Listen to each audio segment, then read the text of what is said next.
Magandang tanghali na siguro ngayon. Tanghali mga kasaog. Ayan, kain na tayo mga kasaog.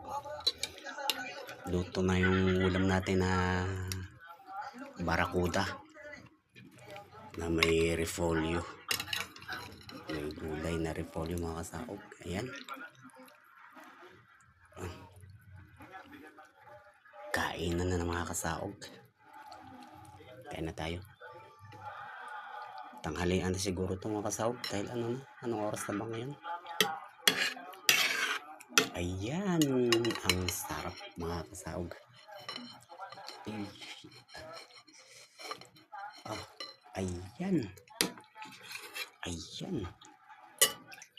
Ayan mga kasaog. Kain tayo mga kasaog.